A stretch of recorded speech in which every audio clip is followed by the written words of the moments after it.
Okay, are we back? Not yet. My screen says live on Facebook. Yeah, mine does too. It does? Okay, then we're gonna say we're live. Okay, hopefully we're back. Hopefully this won't happen again. But if it does, just hang in there with us. It'll be worth the wait, okay? So I was getting ready to introduce the people who are a part of our group of wonderful volunteers who agreed to be a part of a production that really highlights the emotional and the psychological and verbal forms of abuse. And so with us this evening are Sienna Reilly. She is a training specialist for Denton Area Teachers Credit Union. Sienna has also been a cast member and director of multiple Denton County and Musical Theater of Denton productions, and she served as the director for the production that you'll be seeing shortly. Also, a part of this is Victor. If you're on Facebook, he is listed as Juice Berry. That's not the name on his birth certificate, but that's who he is on Facebook, Juice Berry. He's husband to Kaylee Berry. He is a floater and a teller at Denton Area Teachers Credit Union, and he's a member of the Homestead Church. And I'm proud to say that he is my son, and he too is a volunteer. And then last but not least, Ayanna Salters. She is originally from Buffalo, New York. She has a passion for theater, and just this is her first opportunity to be in a theatrical production. She's a speech pathology graduate of UNT and a member of Moore Street Baptist Church. And she in Dallas is a kindergarten school teacher. And then we'll hear later on from Hillary Hightower, who's a director of prevention, education, and awareness for Denton County Friends of the Family. And so I thank you all for being here and taking time out of your schedule on today. And so Sienna will tell us a little bit about the play. And once she is done, then we will have a viewing and then we'll come back for a discussion. As I said, if we have technical difficulties again, cross your fingers that we don't, but if we do, just hang in there with us. All this is new, but we will get through it, and we hope that you will help us to survive this, okay? So Sienna. Awesome. Thank you so much, Cassandra. Thanks for having me. I was so fortunate enough to be able to direct two separate productions of The Subtlety of It. For those of you who don't know, this is a play that was adapted by Miss Cassandra Berry from a British play called Like Love by Cassie Catchpole. And it was adapted for more of an American audience and specifically to highlight the fact that domestic violence is an issue that affects all people. And in this case, we wanted to highlight the African American community specifically. Some of the things that you'll see, as Ms. Cassandra said, are examples of verbal and emotional abuse. You'll see some manipulation, you'll see some isolation of the victim from her peers and her work environment.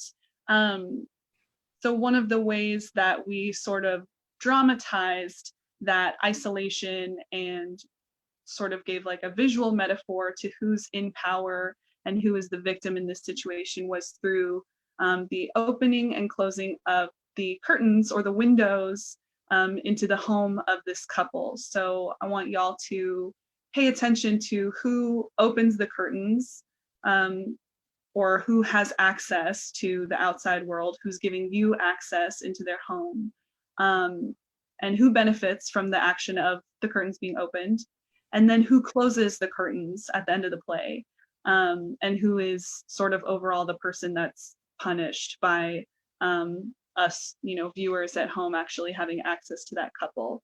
I do want to say that this play can get a little intense. So if you feel the need to kind of walk away from your computer for a moment while you're watching this and take a breather, know that this is a work of fiction, but it does represent real events. So if you need a breather, take a breather. I give you permission to do that. But I just want to say thanks again for letting me be a part of this. Thanks to Victor and Ayanna. They did a wonderful job. I can't wait to talk with them later after the viewing. I'll turn it back over to the folks at Friends of the Family.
You're late.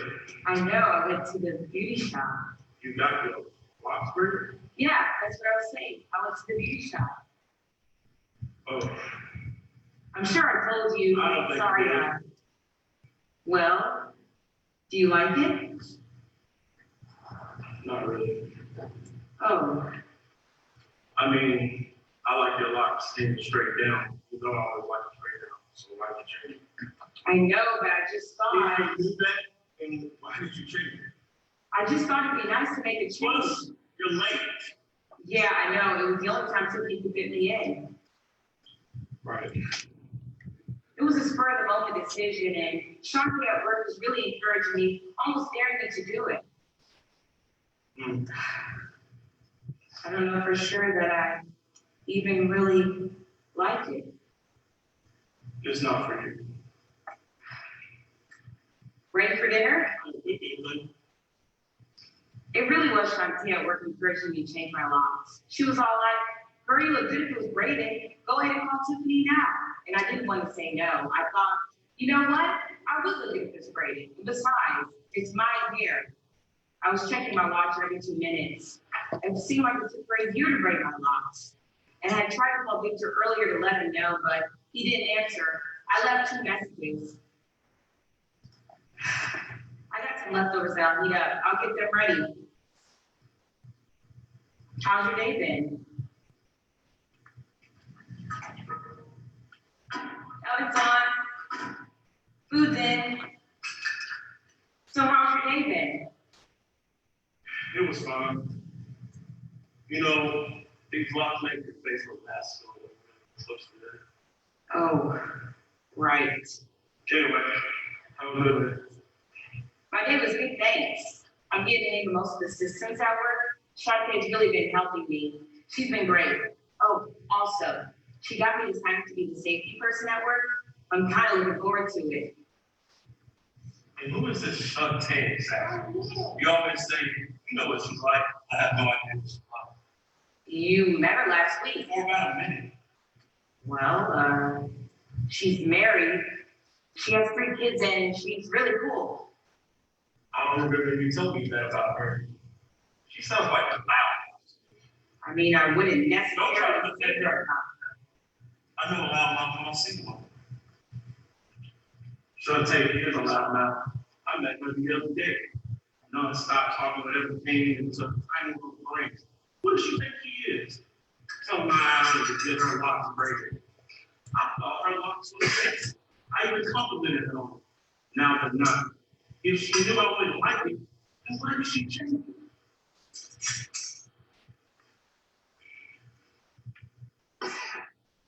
Not very funny. What for? Mine needs to be charged. I didn't use it. Okay, here you go. So what are you looking at? Oh, nothing. Just something on the end there. You got a text message. From who? Shantae. You want me to read it? No, it's okay. I'll look at it later. Right.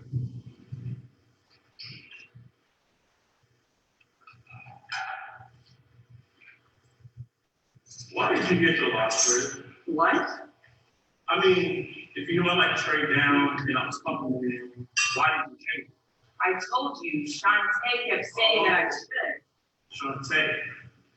Well, yeah, but I really wanted to do it too. Well, why? Or should I ask who?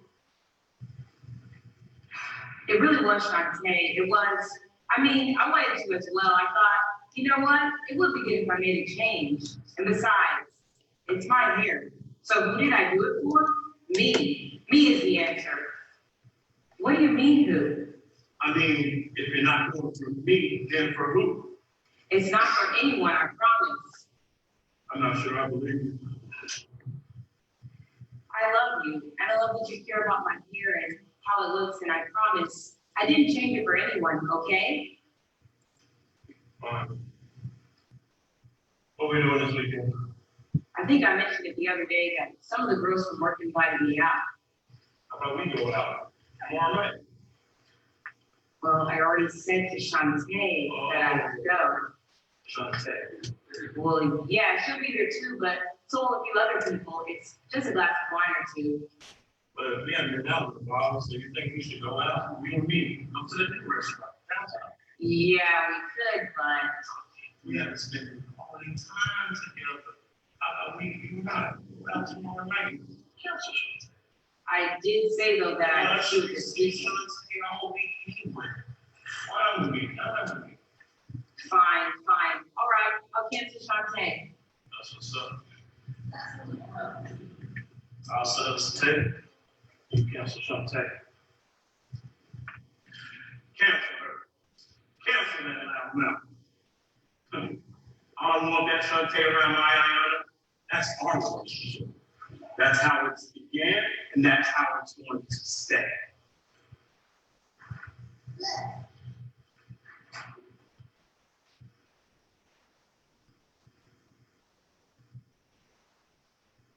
The locks are nice, by the way. Thank you. How'd you pay for it? You paid for it. What? I mean, you haven't started your new job, so how'd you pay for it? My mom let me borrow some money. We don't have a lot of money to spare, so I'm just curious. Do we have to pay her back? She said she'd go half with me. So we do have to pay her back. Yeah, but only $25.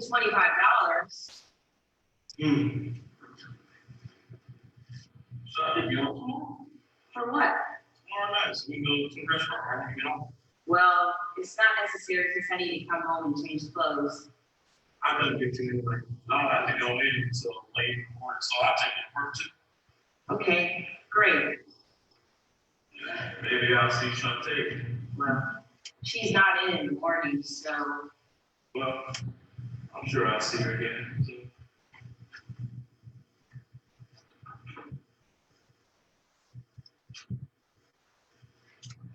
I think we should take a picture of Shantae. what? No, let's have dinner. Come on. Come on, let's take a picture. Our food will get cold. Why you don't want to take a picture? I made dinner. Can we just sit down and eat? But we have to take a picture for your best deal that you do. I don't want to do it right now. Come on, pose for me. Okay, can we eat now? Send it to her now. Fine, done. I sent it. Can we eat now? It's not in my mind, is it? Sometimes I want to tell people about Victor, but I'm just not sure anyone would understand what I What are you mean. doing? What? Has she been speaking to you? What have you been saying? Nothing. I haven't said anything. What have you been saying to them? I promise, Victor, I haven't said anything. Who you talk to then? Shantae? No, I don't. I promise. You know better than to talk to anybody about this. She's normally not like this. Are you? I really didn't say anything. Maybe she's not feeling too well. I promise, Victor, I didn't say anything. Did I? Then why would Kurt Silver do it? I don't know. Close.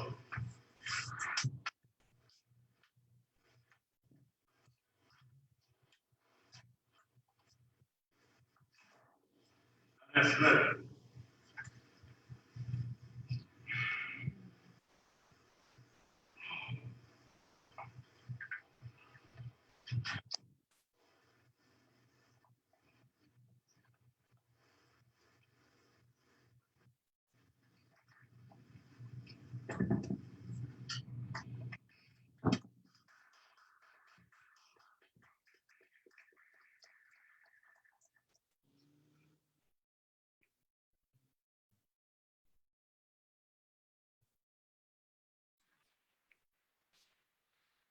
So, as Sienna has said, that if this created any triggers for you, please be sure to take care of yourself at this time.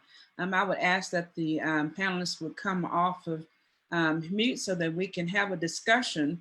And I would like to begin with first asking each of you, and from the perspective maybe of educating and increasing awareness, maybe from Hillary, to talk about, what was it like being a part of this production, and why was it important to you to be a part of it?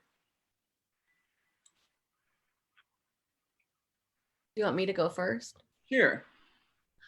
Well, I kind of wanted the actress and actor to go first and let them speak, but I can wrap up the education pieces because I want to give them the spotlight since it's their gig. Okay, I'll go ahead and start. So for me, initially it was emotional for me. It was bittersweet, to be honest. There was so much that I learned going through just rehearsing the lines and getting together with Victor and Sienna and Cassandra just to learn my part and really understanding the seriousness of emotional and verbal abuse. Because as you stated before, Cassandra, like in my community and my family, it kind of is brushed to the side as if it's normal or that it's okay. And so being around you guys and getting familiar with just the story, it brought to I became real for me that this is serious. Like this is not a joke. This is not something to slide under the rug. So it was great. It was a great experience. I learned a lot. And being a part of the production was very important to me because it, in a way, because of the people that I know who were able to see and witness it, it opened their eyes. I've had a lot of people come to me and say, Ayanna, it was really great that you invited me to that. This is something that I've gone through, and this is something that's just been a part of my family for years. I didn't realize that it was a big thing. So thank you for, opening my eyes to that, or just bringing me to the event so that I could see for myself. So it was huge. Okay, thank you. Victor? Yes, can y'all hear me well? Yes. For me, it was important for me to just understand the layers of it, and to just experience it in depth. It was very beneficial because just, being a man, just kind of have a physical aspect of mind thinking. And so when I first was initially to this situation, I'm thinking only degree of domestic violence was physically, but until, which I will get into later, my wife's story, and then connecting with y'all, there was so many layers that I didn't know, and I'm glad I know now to adjust for my own personal life in different situations that I deal with. I can approach them better because of how educated I got on the topic and how sensitive it is. And so it was very important to open it up to learn not just what I thought, but what it actually is. So. Okay, thank you.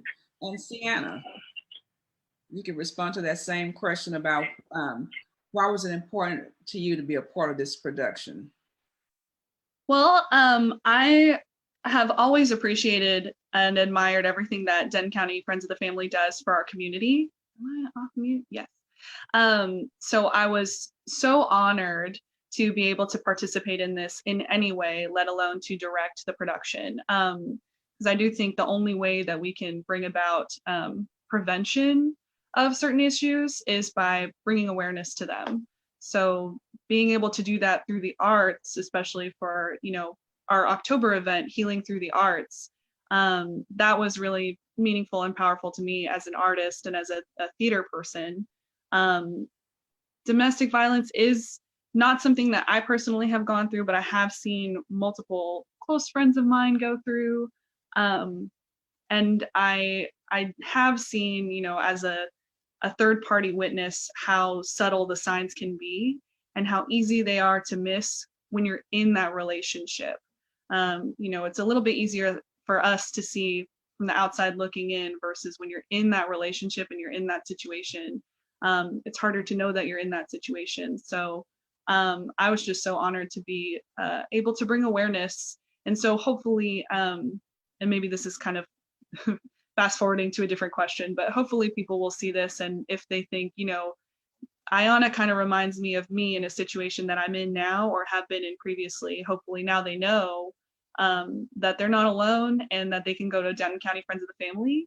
And hopefully if some people see Victor's character and say, hey, that wasn't that bad, maybe I have some of those habits and characteristics, maybe they can, look into themselves and say, maybe I need to get some help and kind of break this cycle. So that's why it was important for me to say yes when you gave me this opportunity. I can't thank you enough.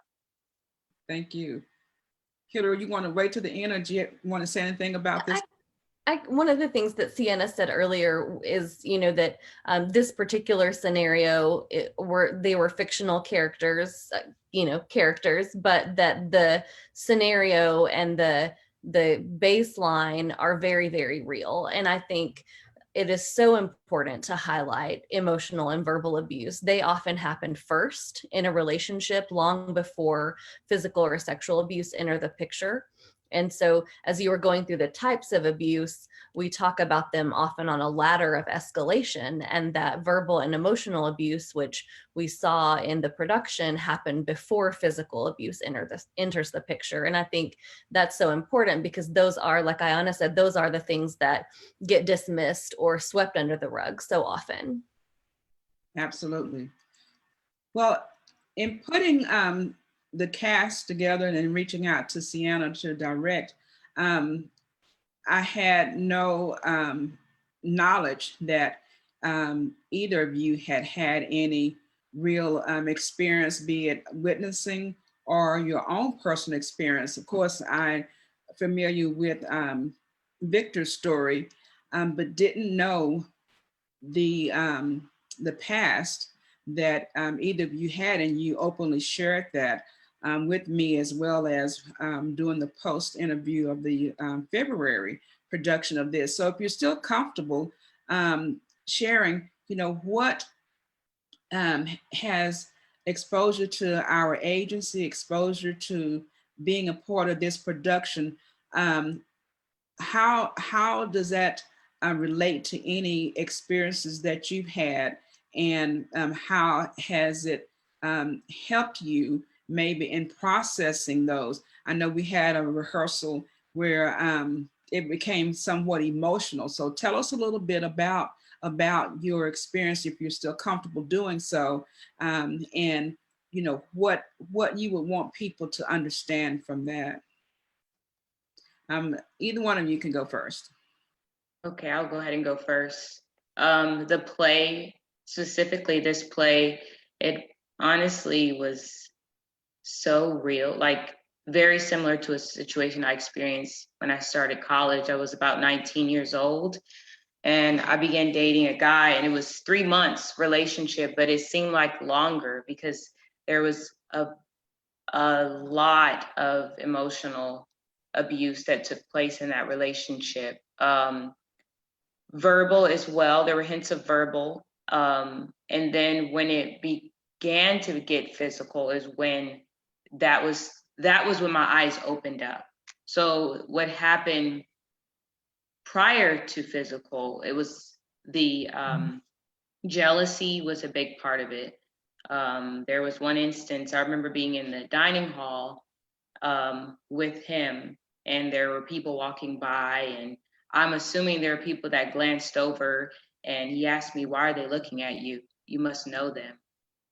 Why would these guys be looking at you if you don't know them, if you've never had anything to do with them?" And I remember a lot of times I wouldn't even lift my head up when I was around him and other people.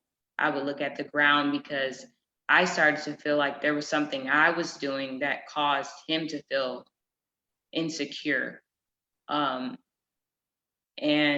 there was isolation, not I would say direct isolation. It wasn't as if he told me I couldn't see my friends or my family, but there were certain situations that came about to where isolation came from it. So it was a lot of time it was just me and him. And I actually ended a friendship while dating him. One of my very best friends for many years, our relationship was lost in that situation. Um, it was 3 months, but it seemed like 3 years.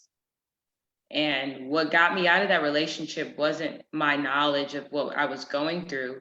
It was just the moment that he punched the roof of his car, I got out of the car and I never looked back.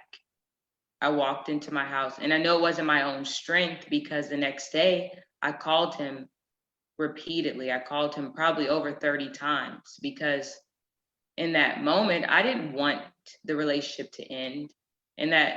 And for most people, that's true. You don't want to be done with this person, but it's best for you. If I were to give advice to anyone going through that, I would say reach out to someone, just one person. That's a great start. I was thinking today before we got on the call that out of my close friend group, I would say out of 5 of my very close friends, I know at least 4 of them have experienced some form of domestic violence. And that's how prevalent it is. Just in a group of 6 people, 5 out of 6 that I know of. I have one friend that I'm not sure she has, but out of the 6, 5 of us have experienced it. So it's very real. Absolutely. And what you just said is consistent with what the national statistics show, is that on average, 1 out of 4 women will experience some type of relationship violence in the course of their lifetime. And so you're acknowledging and seeing the number of friends that you have who are experiencing it or have is consistent with that data. Juice, what would you like to say? I know you've had some experience, and we'll open it up for you to share. Thank you, Ayanna, for sharing. Thank you for having the courage to do so again. Yes, thank you. Well, in my past, just for myself, it was verbal abuse.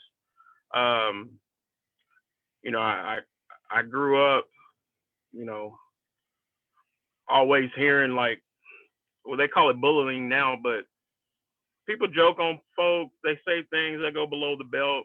You know, guys talking to guys, but in a relationship aspect of the things, when joking turns into a reality. And now knowing the different layers, as I was saying, with domestic violence and abuse, I was like very verbally abused in my previous relationship. Got called names, felt like I would never amount to anything. I was reminded because I didn't have a degree, I wouldn't, you know, become anything or compared to other folks. You know, that really, you know, hurt. And it's crazy because I used to like throw tantrums about that because how I hurt, because I couldn't express myself with words. One, because I felt like I wasn't educated enough to speak well where that person would have understood me. And so for my own experience, verbal abuse, you know, hurts.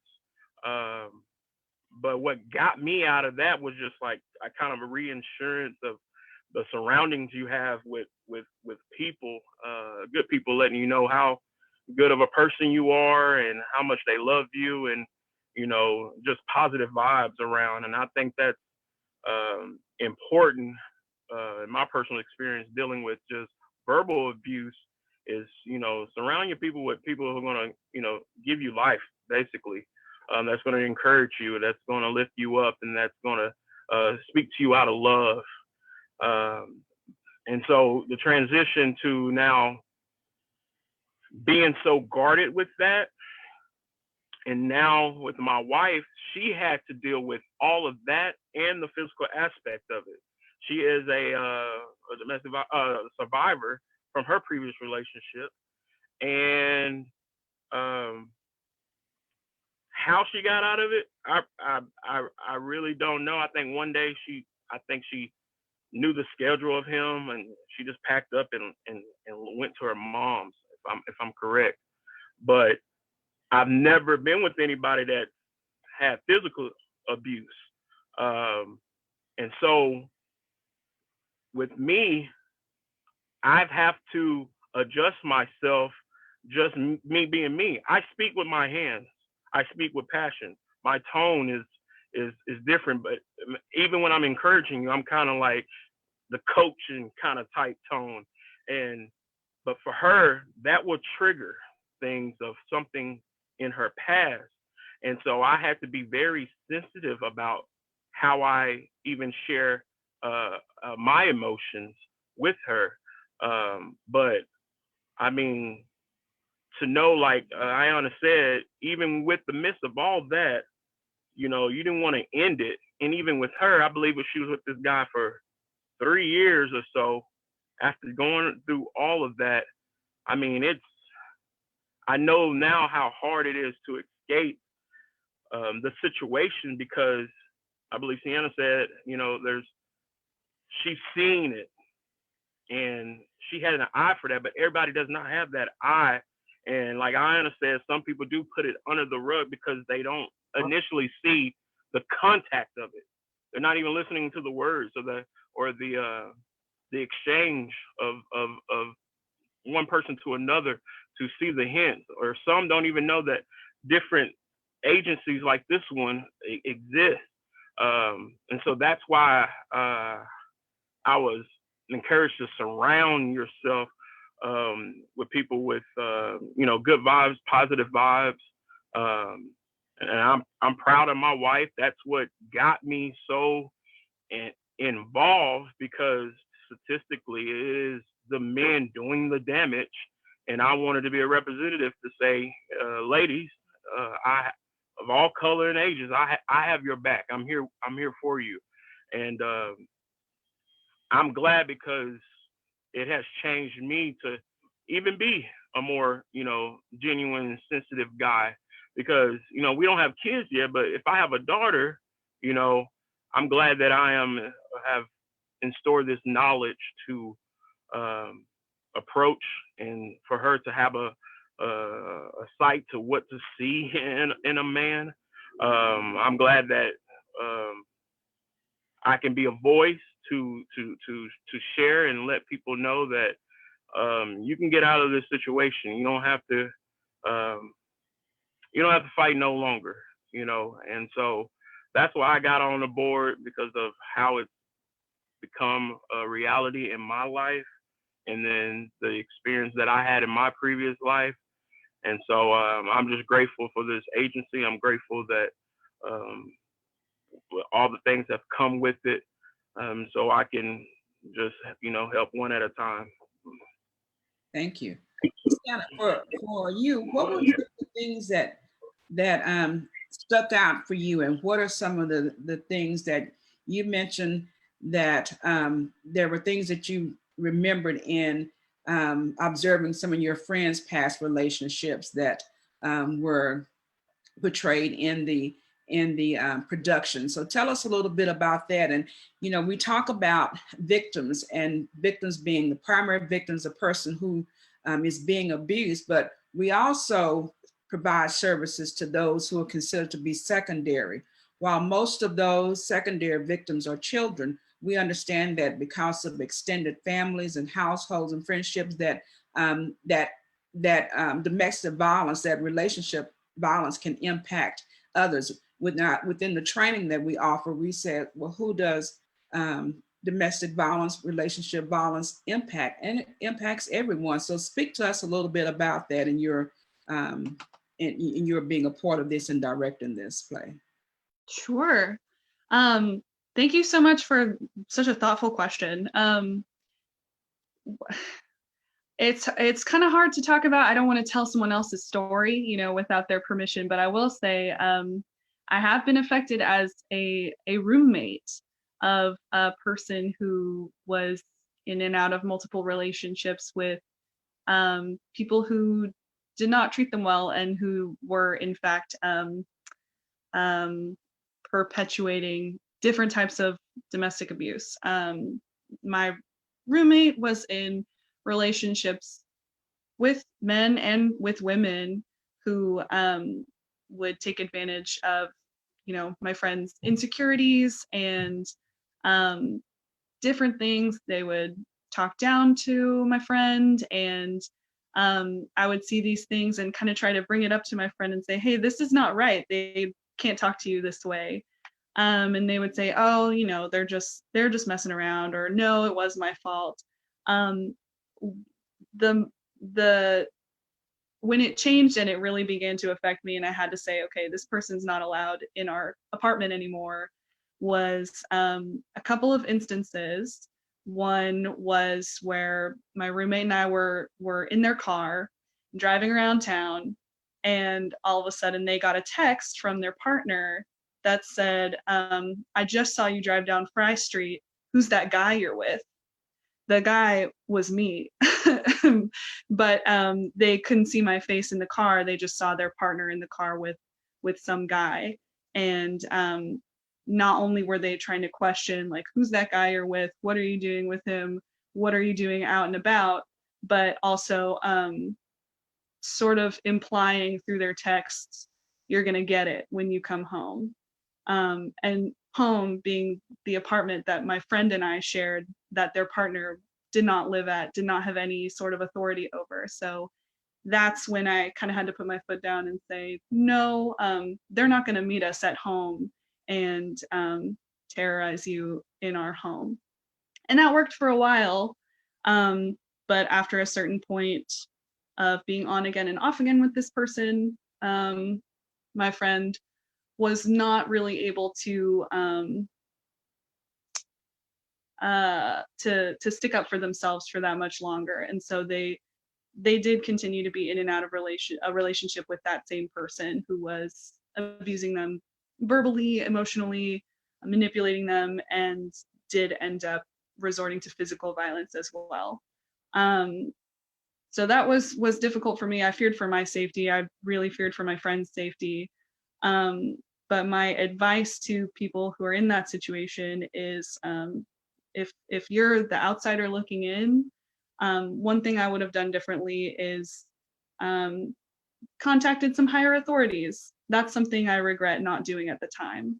But one thing I don't regret doing is staying by my friend throughout that situation and after the fact.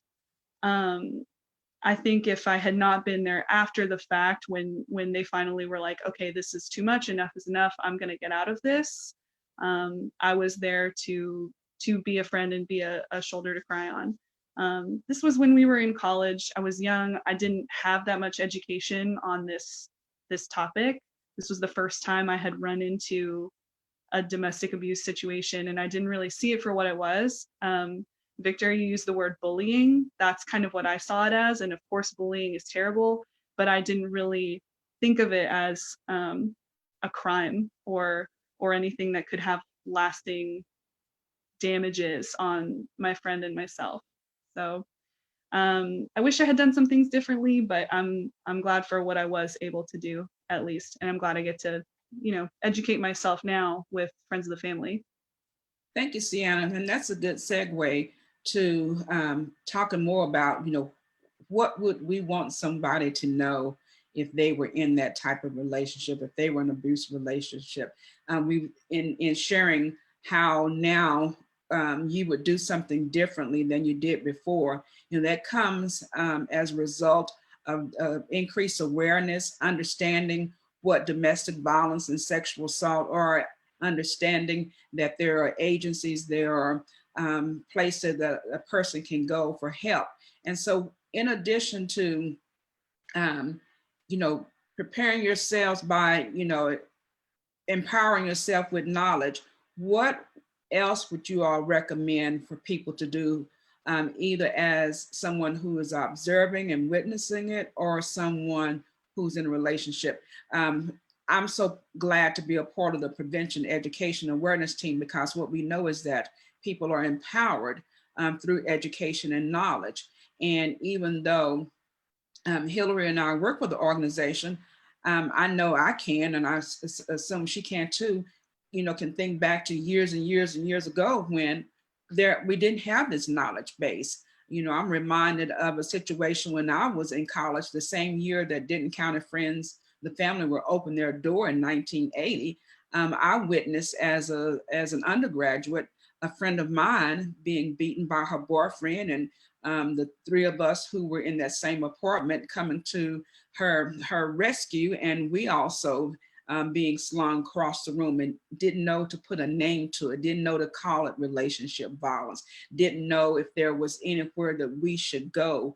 How do you go about reporting this? Does anybody care? We'll just say, well, it's just a relationship gone bad. So I said all that to say, give me more about what it is that you would want people to know or to do if they are in an abusive relationship, or they know someone with whom maybe they're close in an abusive relationship. And any of you can go first. And Hillary, I'd like for you to chime in on that before we go into the next set of slides that kind of talks about that as well. Sienna, you want to go first? Sure. I would just encourage anyone who, like I said, saw the play and kind of saw themselves in Ayanna, or maybe anyone who's watching this and thinks, okay, maybe I am in kind of this situation, to reach out, get help, research groups in your community, like the Friends of the Family, even just, phone a friend, say, hey, can I stay at your place? I don't feel comfortable staying at home anymore. Or, hey, can I talk to you? I've got some weird stuff going on. People will stand by you. No one will think less of you because of what you're going through. No one will think less of you because of what someone else is putting you through. So I hope that you find the courage to reach out. That's all I can say. Who am I to give anyone advice? That's all I got. Victor? Yes. Be nosy. Be available. I would say for me, the old way of my thinking, if I've ever witnessed it, especially on my guy, I'm gonna fight him. Now there's so many other outlets of it, of approaching it, but it's so hard to because I've witnessed it once before, out on Fry Street, and this guy hit his girlfriend, and my homie got to him first and pushed him off. That girl got mad at my homeboy, and he was like, "Oh well." That was so normal in a way of like his actions. There was no complaint, no nothing. We didn't see it as we saw it as like a rescue.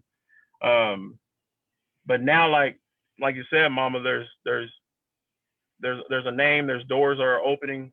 Different agencies that have this, and now we know more or get more educated about the signs. Be available. If you see the signs, it's better for you to say something than to not say nothing at all. I don't care if it's wrong or not. Like, rest in peace, Megan, Darling, who lost her life to her significant other. He just flat out shot her.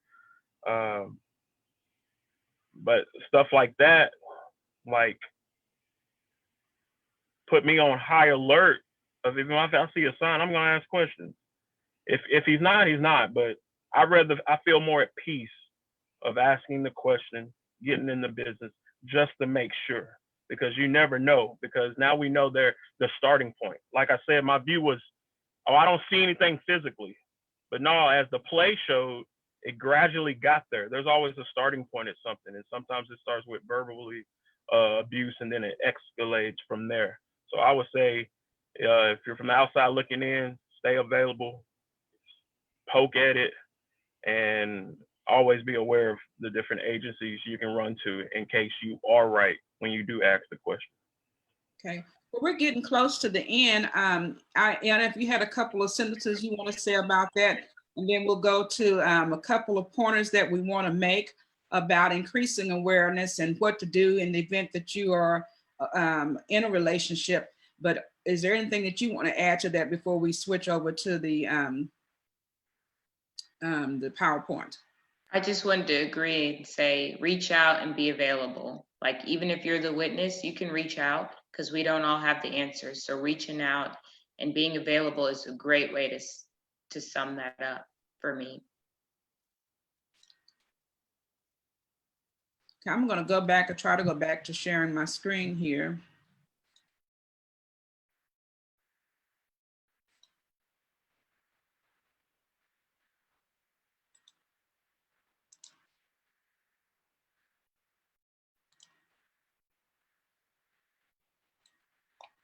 Okay, for some reason we're having more difficulty. But we're down to the end. And so some of the things that we would want people to know includes, if you see something, say something, but be careful about when you do so, because you don't want to put the person in more danger.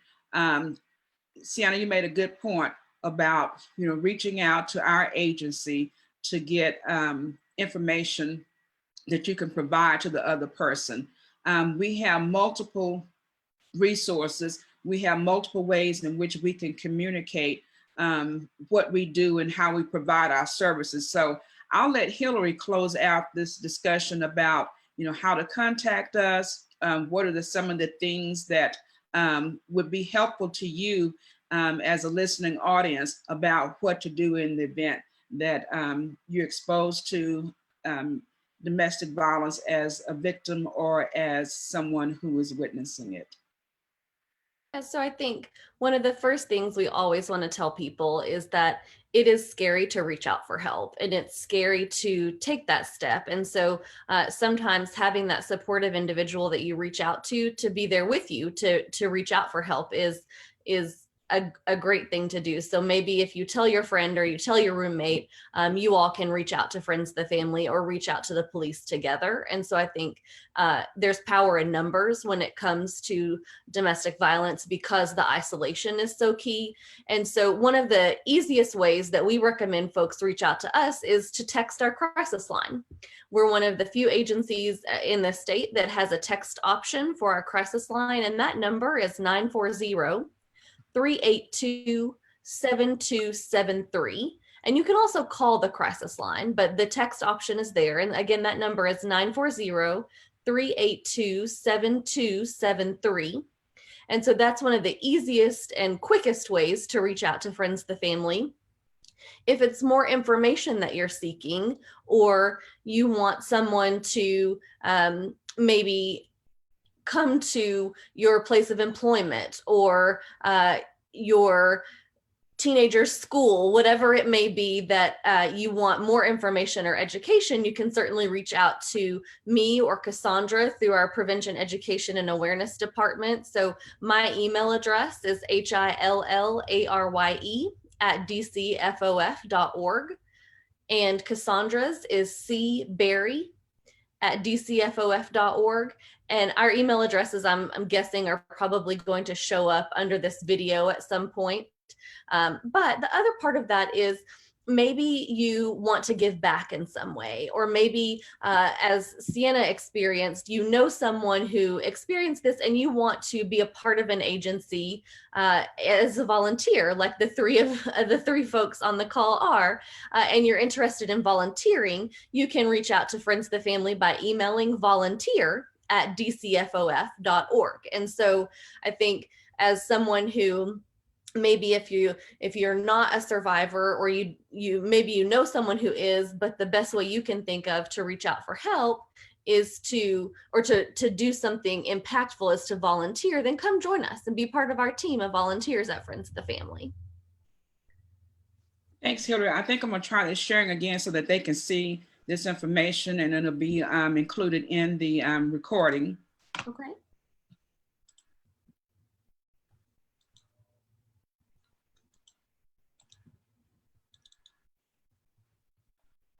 Are you able to see that now?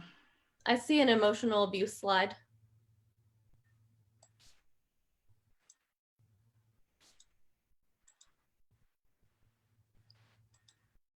Go back a couple. Some of the things that were mentioned is to listen to them. Don't force someone to talk. You can still be supportive by just sitting in their silence. Don't try to judge or pressure them, and certainly don't go into victim blaming and be judgmental. Continue to allow yourself to be informed. What our campaign was in April for Sexual Assault Awareness Month was start by believing. And so ensure the person that you believe them and that it's not their fault and that they do not have to go through this alone. And here are the numbers of our agency that people can use to call. You can call or text, like Hillary said, our crisis hotline. If you have a desire to volunteer, you can reach out through this email. If you want to donate, gently use the new items. We have our upscale resale thrift store on Dallas Drive. And because what we know about information, that it is power, we encourage you to invite us in to do training, and invite us in to share information, because it's so often that we do that.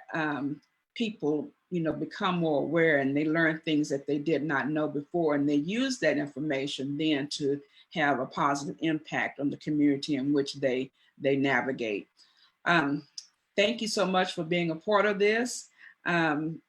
We hope that the information has been beneficial to you. I want to thank those who participated. I want to thank Sienna Reilly, Ayanna Salters, Victor Juice Berry, Hillary Hightower, and thank you to Stephanie Honeycutt, who is a part of the team and who helped manage this webinar. Be safe, reach out to us if you need information, and we hope to see you again soon.